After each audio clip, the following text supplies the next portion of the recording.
مفتی محمد تقی عثمانی کی کتاب جہان دیدہ سے اصحاب کہف کے بارے میں ایک اقتباس بزبان ریاض الاسلام خان۔ اصحاب کہف کا واقعہ قرآن کریم نے بیان فرمایا ہے اور اسی واقعے کی وجہ سے قرآن کریم کی ایک پوری سورت کا نام سورۃ الکہف ہے۔ کہف عربی زبان میں غار کو کہتے ہیں، اور واقعہ یہ ہوا تھا کہ ایک بت پرست بادشاہ کے زمانے میں کچھ نوجوان دین توحید پر ایمان لے آئے تھے اور شرک و بت پرستی سے بیزار تھے۔ بت پرست بادشاہ اور اس کے کارندوں نے ان پر ظلم و ستم توڑنے شروع کیے، لہذا یہ لوگ بستی سے فرار ہو کر ایک غار میں مقیم ہو گئے۔ اللہ تعالیٰ نے ان پر گہری نیند مسلط فرما دی اور یہ سالوں تک پڑے سوتے رہے۔ غار کا محل وقوع ایسا تھا کہ سورج کی روشنی اور ہوا تو بقدر ضرورت اندر پہنچتی تھی، لیکن دھوپ کسی وقت اندر نہیں آتی تھی۔ کئی سال گزرنے کے بعد بت پرست بادشاہ کی حکومت ختم ہو گئی اور اس کی جگہ ایک موحد اور صحیح العقیدہ نیک بادشاہ برسر اقتدار آ گیا۔ اس کے زمانے میں یہ لوگ اپنی نیند سے بیدار ہوئے، بھوک لگی ہوئی تھی۔ انہوں نے اپنے میں سے ایک ساتھی کو سکے دے کر شہر بھیجا اور یہ تاکید کی کہ خفیہ طریقے پر جا کر کوئی حلال کھانا خرید لائے۔ وہ لوگ یہی سمجھ رہے تھے کہ ابھی تک اسی بت پرست بادشاہ کا زمانہ ہے، اس لیے خطرہ تھا کہ اگر ان لوگوں کا اتا پتا انہیں معلوم ہو گیا تو وہ ظلم و ستم میں کوئی کسر اٹھا نہ رکھیں گے۔ چنانچہ یہ صاحب چھپتے چھپاتے بستی میں پہنچے اور ایک نان بائی کی دکان سے کھانا خریدنا چاہا، لیکن جب سکہ اس کے حوالے کیا تو وہ بہت پرانے زمانے کا تھا، جس سے سارا راز کھل گیا۔ انہیں یہ معلوم ہو کر اطمینان ہوا کہ حکومت بدل چکی ہے۔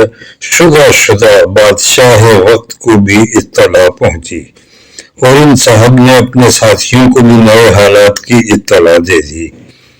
قرآن کریم نے اجمالی طور پر مذکورہ بالا واقعہ بیان کرنے کے بعد یہ بھی ارشاد فرمایا ہے کہ اس دور کے لوگوں نے اللہ تعالیٰ کے ان نیک بندوں کی قدردانی کے طور پر ان کے اوپر ایک مسجد بھی تعمیر کرنے کا ارادہ ظاہر کیا تھا۔ قرآن کریم نے اپنے عام اسلوب کے مطابق اس واقعے کی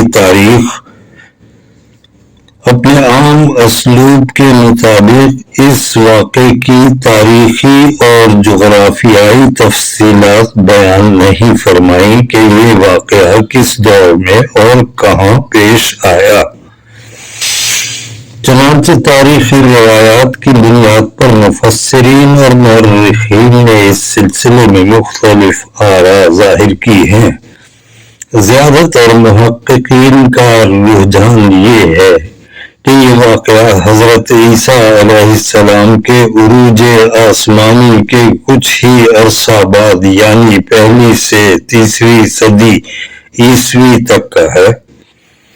اس وقت اس علاقے پر نبطی بت پرست بادشاہ کی حکمرانی تھی، لیکن رفتہ رفتہ دین عیسوی جو فلسطین کے علاقے میں ظاہر ہوا تھا اس کے اثرات یہاں تک پہنچ رہے تھے۔ انہیں کی بنا پر یہ نوجوان اس دین کے حلقہ بگوش ہوئے۔ پھر جس زمانے میں یہ سعید روحیں غار میں محو خواب تھیں، اس دور میں رفتہ رفتہ دین عیسوی کے پیروکار اس علاقے کو نبطی حکمرانوں سے آزاد کرا کر اپنی حکومت قائم کرنے میں کامیاب ہو گئے۔ یہاں کے باشندوں نے بھی دین عیسوی قبول کر لیا۔ پھر جب نیند سے بیدار ہونے کے بعد ان حضرات کو بدلے ہوئے حالات معلوم ہوئے تو اگرچہ انہیں دین برحق کی نشر و اشاعت سے خوشی ہوئی، لیکن انہوں نے اپنے لیے یہی پسند کیا کہ دنیا کے ہنگاموں سے الگ اسی غار میں اپنی باقی زندگی گزار دیں۔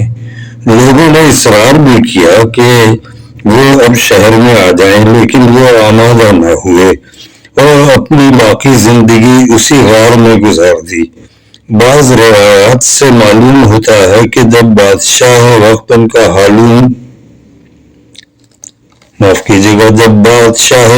ان کا حال معلوم کر کے ان کی زیارت کے لیے غار میں پہنچا تو ان کا انتقال ہو چکا تھا، لیکن دوسری روایات ان کی وفات کے بارے میں خاموش ہیں۔ شکریہ۔